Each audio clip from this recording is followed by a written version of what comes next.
যে হাসিনা পলাইছে তাদের কি আপনাদের মুসলমানে অথবা বিএনপির লোকজন এসে আমরা কোনো ক্ষতি করে না মুখ এখানে তো কোনো কোনো আমরা এখন না আমরা কোনোদিনও পাই নাই। তাই এই যে এখন একটা গুজব ছড়াইছে যে বিএনপি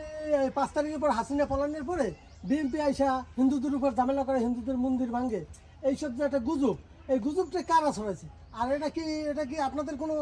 ঝামেলা করে কেউ? আমার কথাটা আগে এই জায়গাটা বলতে এই জায়গাটা বলতে আমাকে হিন্দু মুসলমান যারা আমরা আছি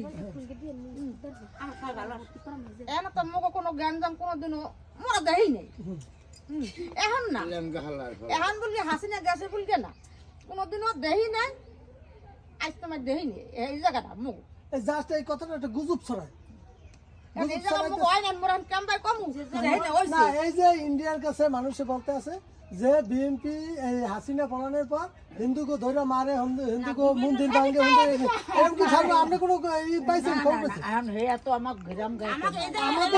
আমাদের ইউনিয়নে সাতলা ইউনিয়নে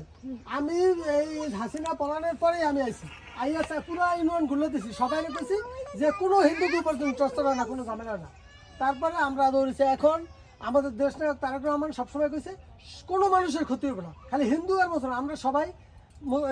ভাই ভাই যারা বাংলাদেশের মানুষ আছে সবাই একসাথে চলবো একসাথে করবো কোনো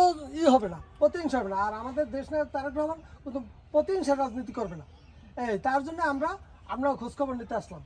এই তো আমরা কোনো সমস্যা নেই সবাই ভালো আছে আমাদের জায়গাটা আমরা কিন্তু আমাকে এই জায়গাটা কম আমরা একটা এই অমুকে করছে না কেউ না অন্য অন্য এলাকায় খারাপ আছে করছে আমাদের জায়গা ভালো আছে আমরা খুব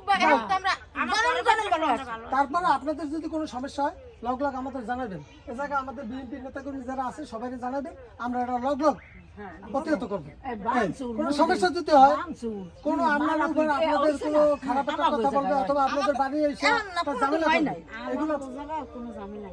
ঠিক আছে বিশেষ যদি কোনো ঝামেলা হয় লগ আপনি জানাবেন আমাদের এই জায়গায় যারা আছে স্থানীয় বিএনপির নেতা কর্মী সবাই আপনি জানাইলে আমরা ওই যে আপনারা আশিসে জানাইলেও আমরা লগ খবর পাবো যা ভাই এমনি তো কোনো ঝামেলা নাই আপনাদের কোনো জায়গা নেই।